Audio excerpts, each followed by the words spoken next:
Hey, what's going on, everybody? Once again, it is Matthew back with yet another episode of Watty's channel. And today we are going to continue on with the WWF LJN Wrestling Superstars review. Today is Sunday, April the 2nd. So I just made part 1 of Series 4, and we're now working on part 2.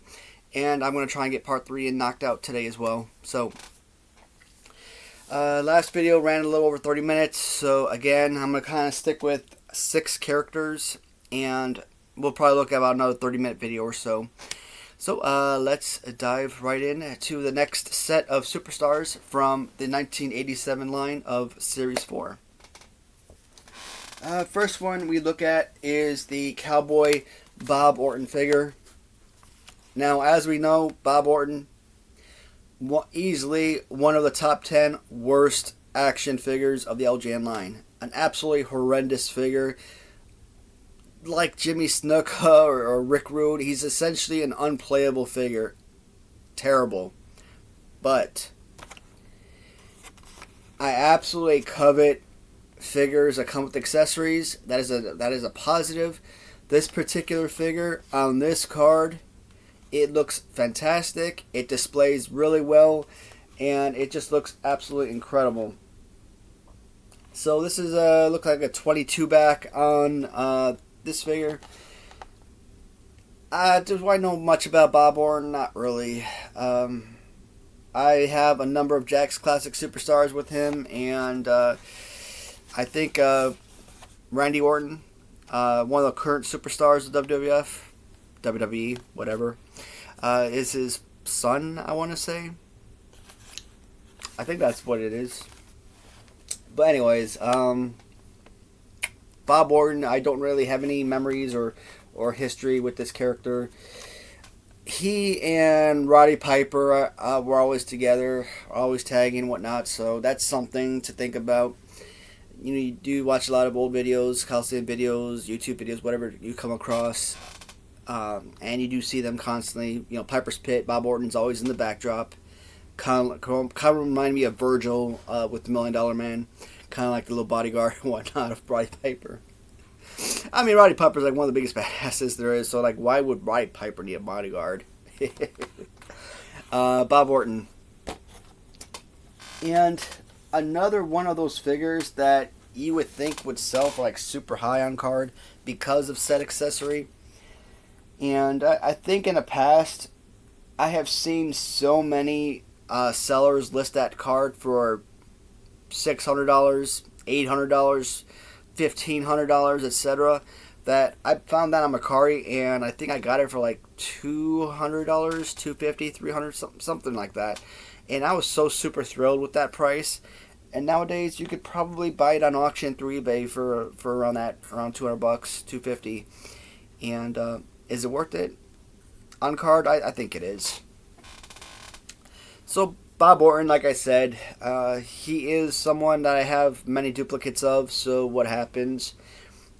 I only wrestle the duplicates. I never touch my main display figures. And if I didn't have a second figure or a duplicate figure, guess what? That figure doesn't get used. So, he, to me, is another Ron Simmons Galoob type figure. Terrible pose. All he's good for is dropping an elbow.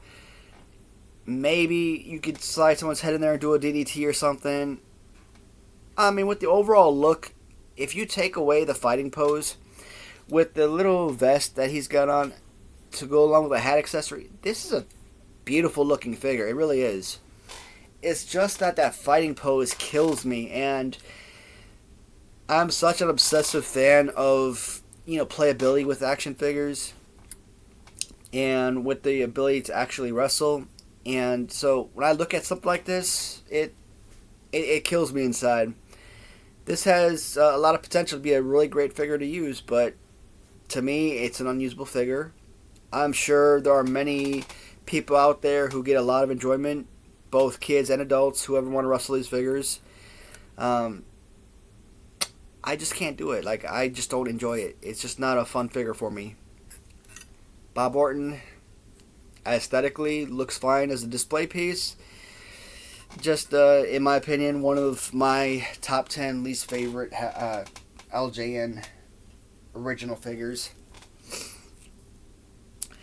Now, one of my most beloved wrestlers of all time, and someone that I would love to use, like, he's got a pretty adequate pose, but he's also a little bit thinner, a little bit smaller of a figure. It is the Jake Roberts figure. So, Jake Roberts on card, especially if it is a relatively mint figure, you're probably going to have to pay up for this type of figure. You're probably looking at $1,200 to $2,000 for this particular type of figure.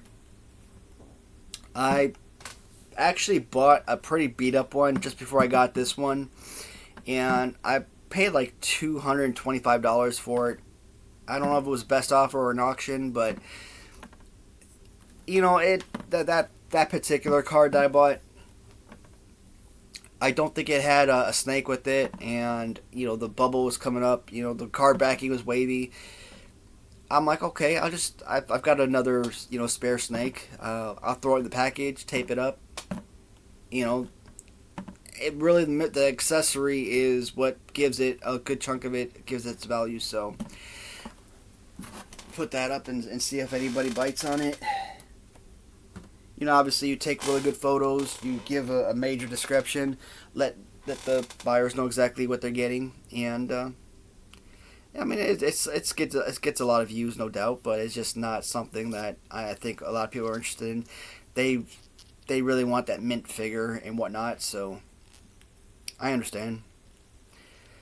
And one of the things I never do with this figure, I can't ever get his snake wrapped around his hands, so he's always just carrying it around his neck. You know, that's how I display him. It's just, when you look at the actual display of the figure, the way that he holds the snake in his hands, that is so gorgeous. I love that.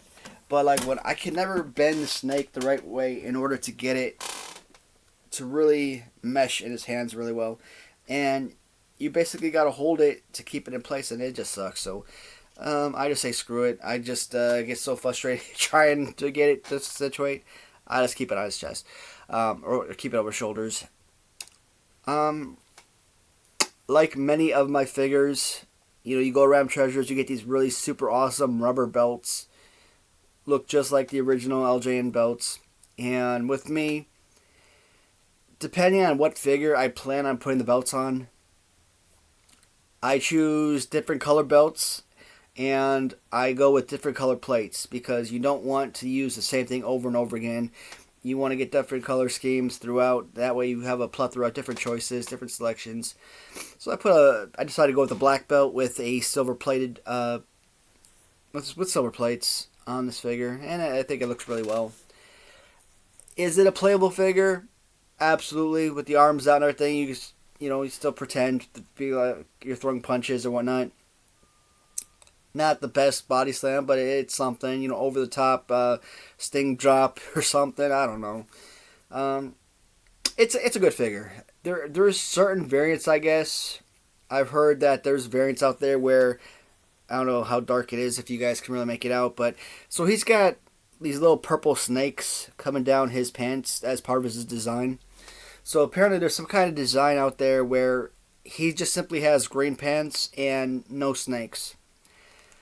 I never would even think to even look for that when I see this figure. Whenever I see someone selling a Jake Roberts figure like this, I bypass it, because why would I need a loose, Jake Roberts, essentially? But if I'm really vigilant in trying to acquire all the variants, I really have to start paying more closer attention to that. But I think most people know what they have, and if they see that or don't see that, they're going to know that they have something really rare and valuable. But I always, call out to the viewers, hey, if you got something like that, a variant, and you're willing to sell, I'd always love to add that to the collection. Amazing piece. Again, a little bit smaller, super thin, adequate figure. It just wouldn't be on my top 30 list. I think it's a mid-tier figure for me.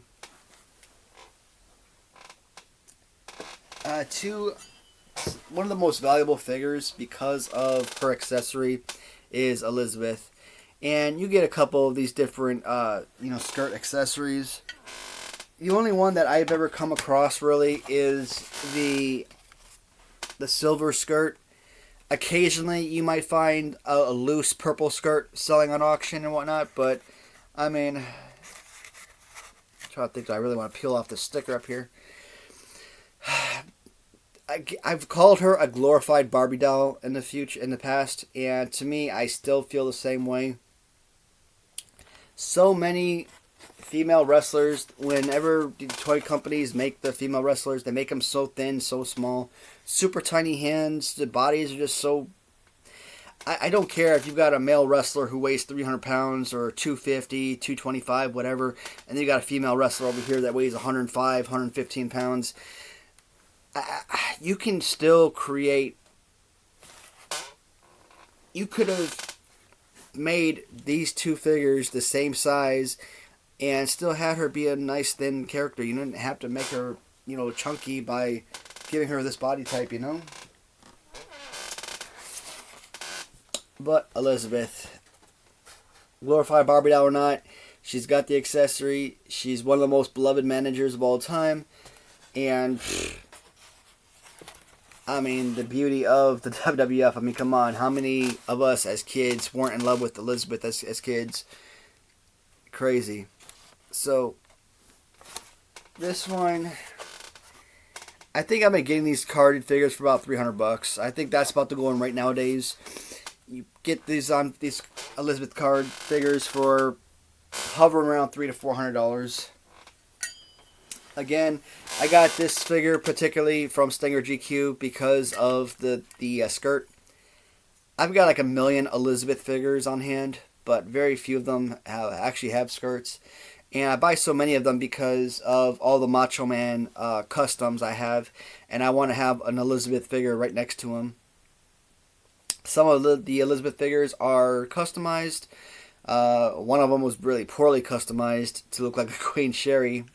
But I do have a ton of Elizabeth figures, and this skirt, really beat up and whatnot, but it's an original, so that's, something special. I talked about the purple skirt. This one obviously is not an original purple skirt. This is just a custom. In fact, before I ever had an actual accessory for my Elizabeth figures, this was the only custom or the only accessory I had for Elizabeth.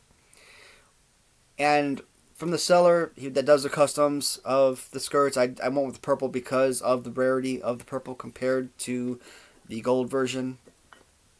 Because he has both gold and, purple for this figure customized. It looks like a fantastic skirt, like a real life skirt, kind of like your Barbie doll type skirt or something, I don't know. But when you compare this figure this skirt to the original skirt, I mean, obviously, there's not even a question as, hey, is that a real skirt or not? They're not even remotely close to looking alike, so that kind of sucked. And I talk about the super thinness of the figure. I mean, look at this. You could do a 360 with this figure inside the stand, and I hate that. I hate that it's so easy for this figure to bounce all over the place. But that is Elizabeth. And yes, as of right now, I am classifying the custom skirt as the variant skirt because, what else do I have? Back to the bulky figures that I covet. Not only do I covet this figure because of the bulkiness, but I covet this figure because he might very well be the greatest LJN figure and possibly the greatest wrestling action figure ever created. So Kamala has so many positives that I love about this figure. Everything that stems from the fighting pose of the figure,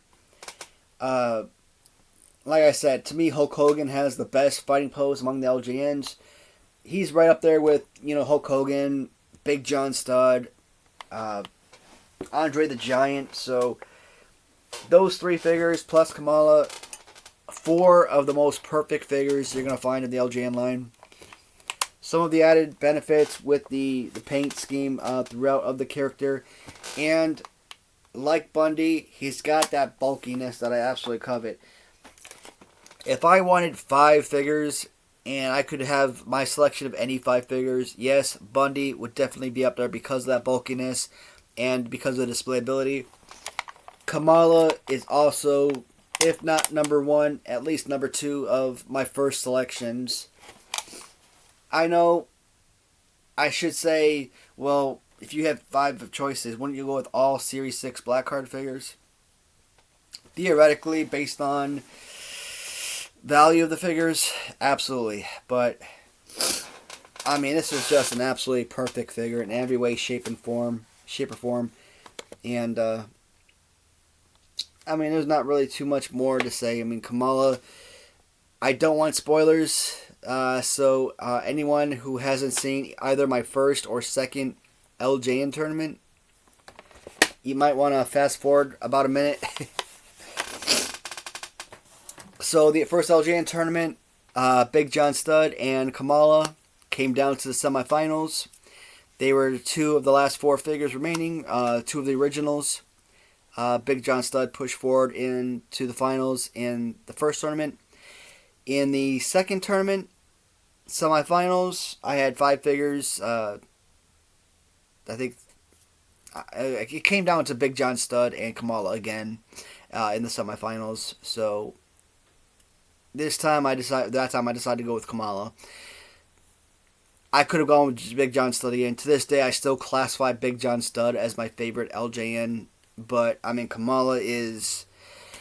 I mean, I always have a huge smile on my face whenever I talk about the Kamala figure. I mean, it's just a perfect piece. And I think what got me the second time around is that I finally coveted the open hand a little bit more, because it kind of gives you that under the chin chop like the Undertaker used to give you, with the closed fist punching, with the design overall, the girth of the figure. Again, whether it's left arm under or right arm under, this is a fantastic piece. So it's, I mean, it had to move into the finals. And, 2 tournaments, a semifinalist, or last 4, and then a finalist, where the last video, my last tournament, there were 3 finalists, not 2. So, still, I mean, he has one of the greatest runs every single time I do my tournaments. I'm really excited about doing a third LJN tournament. So, I said I wouldn't have to do a second one because I've already selected my favorite figures, my favorite figure. And the second time I did it because I wanted to do it better, because I got these recessed lighting down here, and I felt like the first tournament, the beginning videos were too dark. And then the middle videos, towards the end, I went upstairs and did the videos in the living room. And I just brought the figures upstairs. I wanted to have the backdrop that I coveted. I wanted to have the decent lighting, and I wanted to do it the right way. But I just have so much fun making those tournament videos. So I would really love to do that, again. Even if it's just like one tournament every year. Having like a NCAA type of deal or something. I don't know. I don't watch college basketball. I just, I don't know why I used that as an example. Kamala figure, again, perfect all around. The only thing that you may not covet is the open on the bottom. They could have filled that in a little bit better, but I don't know, whatever. Perfect figure, regardless. And I just kicked my beautiful Kamala figure, and that's the last thing I want to do is destroy that bubble. Next thing we got is Hercules. For some people, they don't want this Hercules. They want the Hercules with the chain wrapped around his neck and just the black tights or whatnot, or blue tights. I absolutely love this this little Roman, what do you call it, gladiator type of look to it. I think that's incredible. Now, actually having to be the character or the wrestler who has to carry this outfit, packing his bags and carry it with him everywhere he goes, through airports, onto the buses. I mean, with all that being leather and stuff, I would have to assume that takes a lot of time not only to put on, but that's probably got a lot of weight to it. So, maybe not the most coveted look for him particularly, but I think that's a great looking Hercules figure. So I didn't buy it. Right now I'm missing 3 figures from Ram Treasures. The Undertaker figure, which you would imagine would have been one of the first things I jumped on immediately the second it came out. But because Eric Boyer, Wrestling Writer, is doing Undertaker for me, and it looks like the exact same figure to me, so I don't think I need to get the XOX Customs version. Will I get it one day? Possibly. The other 2 is the Mil Mascis, whatever his name is, that I don't like because it's just an Iron Sheik copycat. And the other one is a one of those jobber guys. It's killing me. I can't think of his name off the top of my head. Anyways, I'm pretty sure it'll come to me eventually. But if you actually look at Ram Treasures' site, you know who I'm talking about. And they got this pose. The figure itself is terrible. And I actually hear, watching from New Age Revolution, that I guess the folks over at XOX Customs didn't have a lot of luck selling that figure anyways. And I'm like, makes sense. I mean, I hate to criticize one of my favorite companies, but that figure was terrible. But they went with this pose. This is not a perfect pose, but I mean it's something. It gets a lot of play when I've used this figure, when I had my rumbles and whatnot. So this is like the Hercules you think about, just the shorts with the little chain wrapped around his neck. This is a little bit more. And but I mean I covet this figure. I like this figure a lot. He's kind of like right there with like Corporal Kirchner. I kind of feel like I would put those 2 as tag team partners. I always talk about like tag team partners of like Billy Jack Haynes and SD Jones, or Corporal Kirchner and SD Jones or something, because SD Jones is perfect. So if I were to ever do like little wrestling matches or have like an actual championship tournament or something, would I do that? Probably not. I don't foresee myself in making those videos. If I did, it would be like for personal fun or whatnot. I don't know. A lot of people have asked me if I would make wrestling videos where I actually wrestle the figures, but I've talked about it in the past. It's been such a long time since I've seen any of these guys wrestle. I don't know how I'd wrestle them.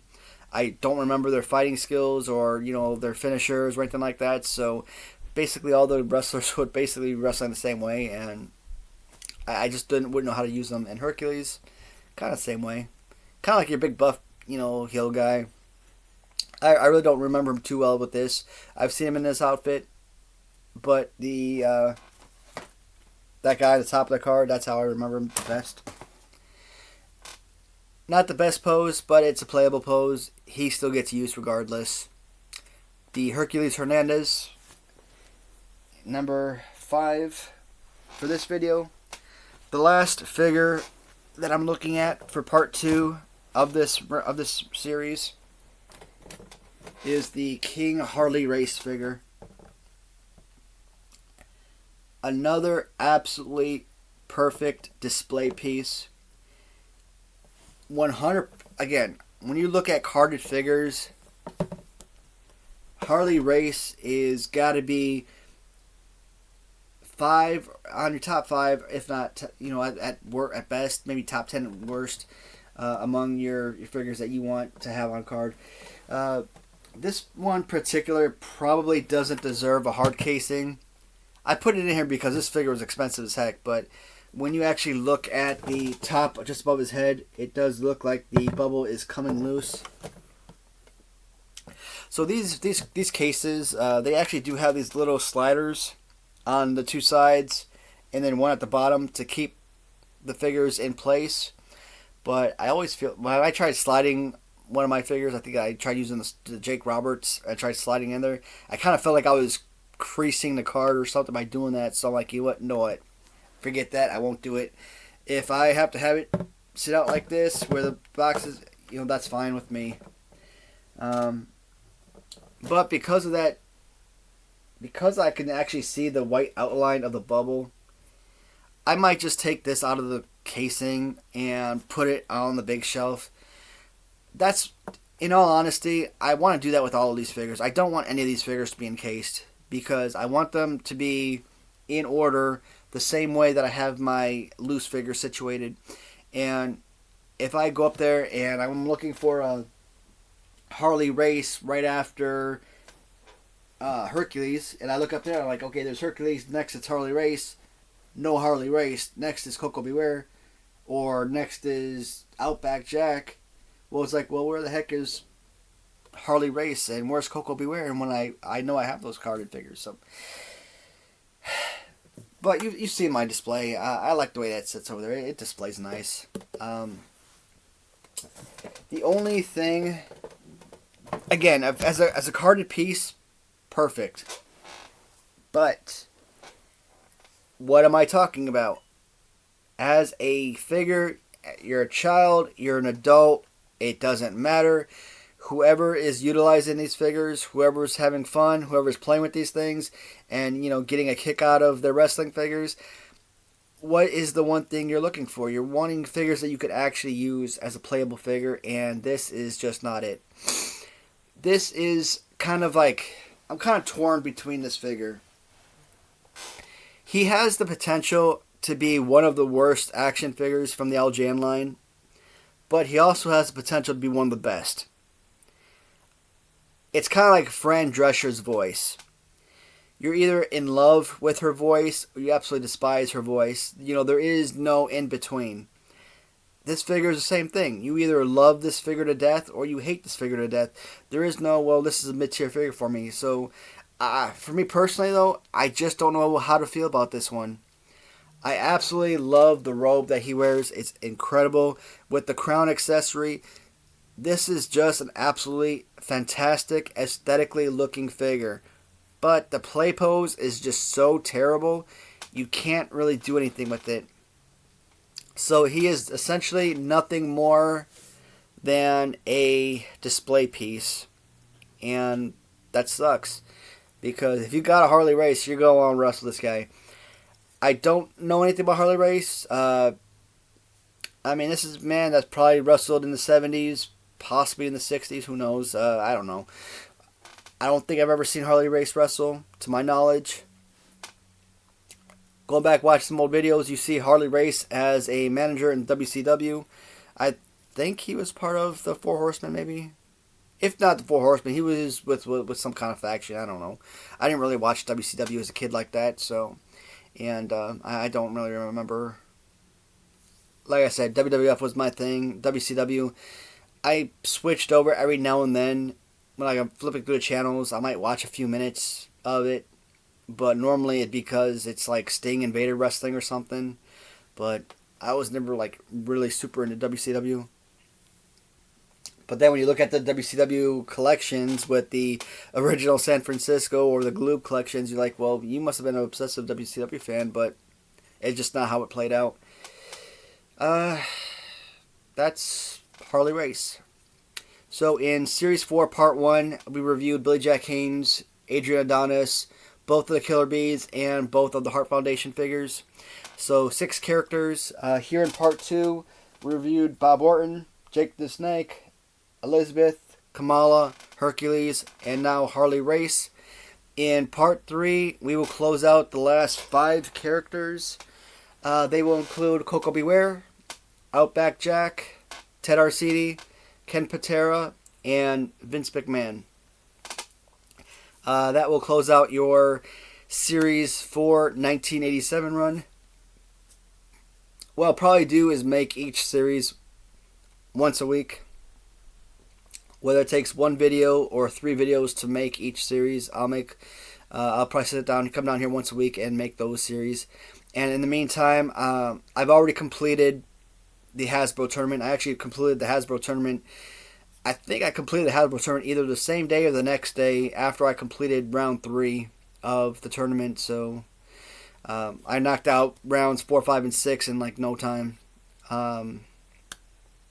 I've been putting those videos on hold until I get these videos uploaded because I kind of want to go back and forth between Hasbro tournament, complete the round, get to the next series of LJN tournament or LJN review, go back to the Hasbro tournament, back to the LJN review, and again with the introduction of the poster review. And another thing I want to get back into, which I haven't made in a long time, is the comparable LJN videos. Those were probably some of my most popular videos, and I haven't made one in a long time. And when I look at the shelf, there's a few characters I want to do. One of the things I'm really excited about is the Corporal Kirchner review. So right now I've got 2 solid Kirchner figures, customs, on top of the original figures.